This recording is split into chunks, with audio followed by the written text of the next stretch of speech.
there's another thing I want people to know about that. See, the government gives out prizes for your good ideas now. Yeah. Like if you had a great idea for getting out those noisy robocalls you get at dinner time. Oh, geez, Louise, They're giving I away hate $50,000. Right, show 81. 50,000 $50,000 to get rid of robocalls. Exactly. Oh my So gosh. if you get rid of robocalls, that's what they have. So show this on page 81. That's Okay, exciting. that's the FTC robocall challenge. I love it. And they went out, and it just was over. So wait for the next one. Right. They give out $50,000. I love it. Play the video of the guy from the FTC. I needed this during elections time. Exactly. Huh? Jeez Louise. You weren't in marketing, I guess. Wow. Yeah, play 82, the video. This is the FTC guy giving out the award. Wow. Who got it? Wow. We're here to announce the winners of the FTC's RoboCall Challenge, a charge to innovators across the nation to stop the illegal calls that interrupt our lives at all hours of the day and night. Illegal robocalls not only invade our privacy, but they're virtually always pitching some sort of fraudulent product or service. The FTC gets some 200,000, that's right, 200,000 complaints from consumers every month about these calls. Through aggressive law enforcement, the FTC has stopped many of the businesses responsible for the billions, yes, that's billions of illegal robocalls that are riddling our telecom system, including those ubiquitous calls from racial card services. That's why last October, we issued our RoboCall Challenge, a $50,000 prize for an individual or small group that could design a practical, technical, best overall solution to this frustrating problem. And the response was phenomenal. We received almost 800 submissions, ranging from the practical tips from consumers who told us what they're doing today to reduce robocalls, to interesting ideas about long-term solutions that might discourage would-be robocallers. And our judges found not one winning solution, but three. Indeed, they declared a tie between two individuals for the best overall solution prize. Two individuals who split the prize money evenly for their proposals are Serdar Danis and Aaron Foss. Mr. Danis proposed a robocall filtering system and device with autonomous blacklisting, whitelisting, graylisting, and caller ID spoof detection. Yes, that was the title of the submission. His device would analyze and block robocalls using software that could be implemented as a mobile app, an electronic device in a user's home, or a feature of a provider's telephone service. Now, unfortunately, Mr. Danis could not be with us here today, but we are joined by the other prize winner, Mr. Aaron Foss. Mr. Foss's proposal, which he calls NomoRobo, that's NomoRobo, is a cloud-based solution that would use simultaneous ringing to allow incoming calls to be routed to a second phone line that would identify and hang up on illegal robocalls before they ring through to the user or consumer. Yeah, isn't that cool? Can you believe that? I don't know. We on? $50,000. Yeah. Mobile apps. Exactly. Unbelievable. Right. It's unbelievable. and once again, this is something, if you want Absolutely. it, everybody Yes, wants it. exactly. And they have, you could go on their site and find all these other submissions, you know, that didn't win. You know, there's some pretty good ideas there. Yeah. And so what they did is collect these other ideas. 800. Exactly. Can you believe that? 800 people submitted. Hey, you're going to get 50 grand if you're playing for a grant or something. It's the same thing. So this is other kind of money. Yeah. Wow. That's not bad. Yeah. But they collected the things that people can do. Play this next video here. Let's see it. Let's see it. This is the FTC telling you about all the neat stuff they learned that anybody can do right now to get rid of robocalling. Oh, that's pretty cool. Yeah.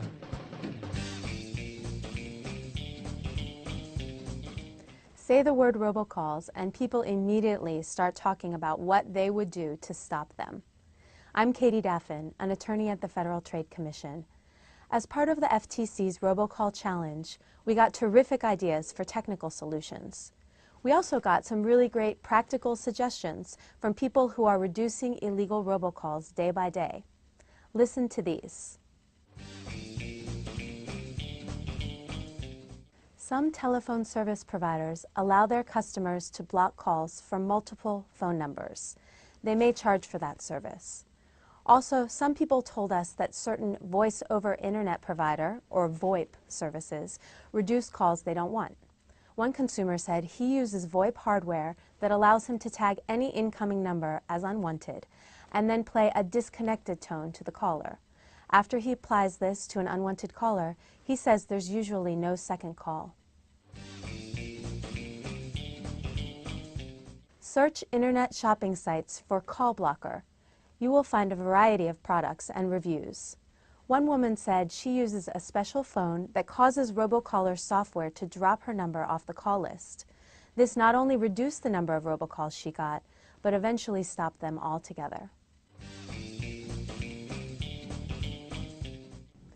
You know those 3-note special information tones that signal a non-working number? They sound like this. Some people told us they put this tone at the beginning of their voicemail or answering machine message, and it resulted in fewer calls. Call blocking products and reviews are available at your app store. People told us they're paying for apps that work to block robocalls on their cell phones, and that there are some free apps that have decent reviews too.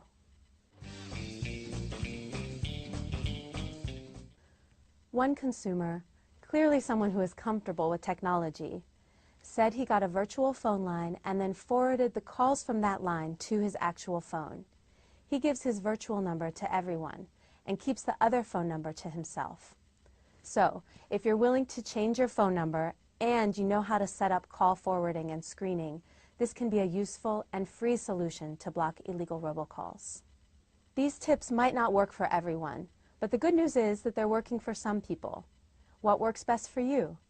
Share your robocall tips with other consumers on the FTC's Facebook page at facebook.com/Federal Trade Commission.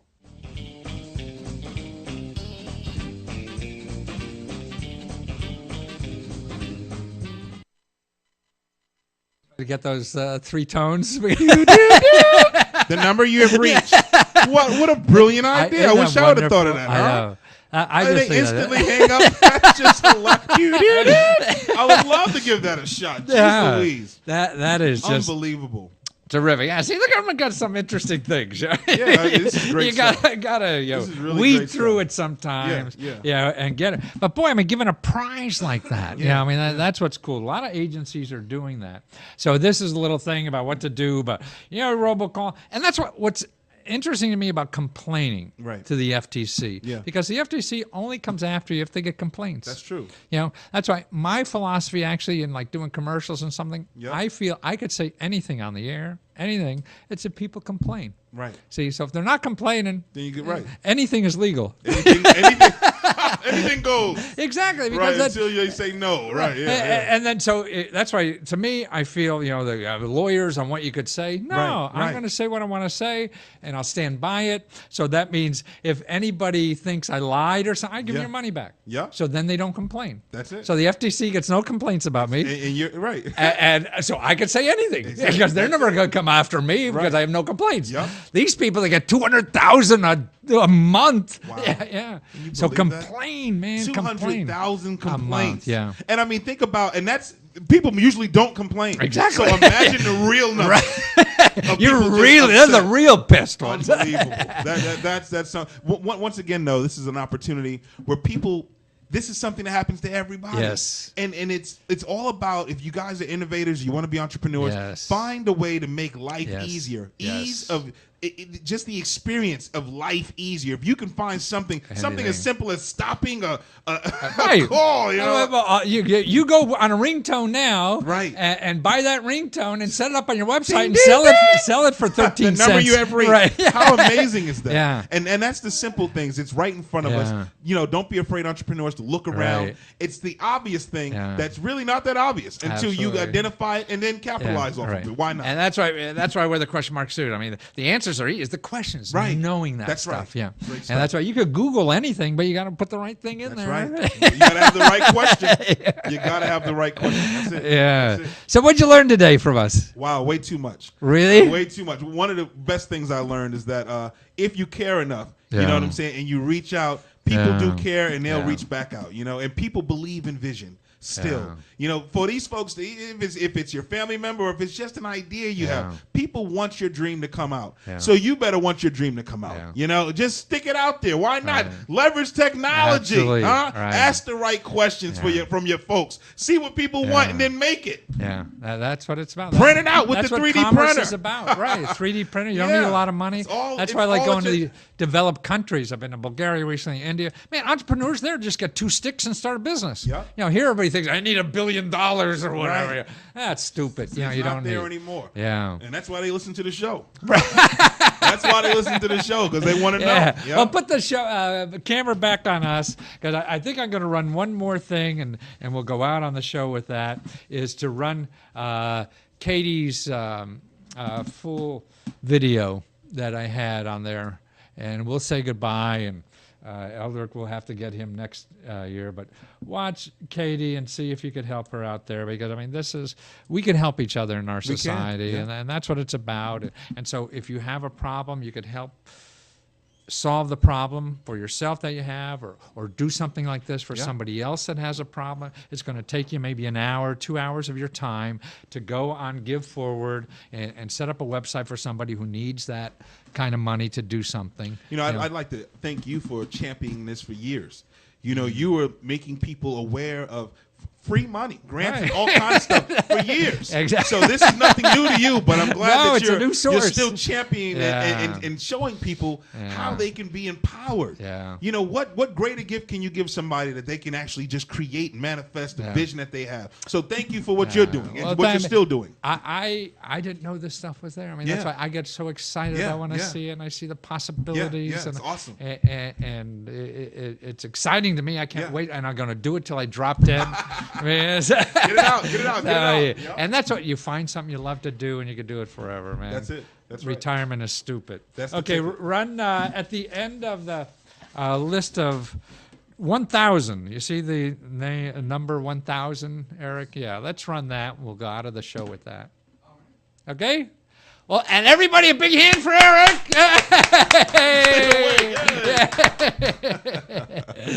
Thank you.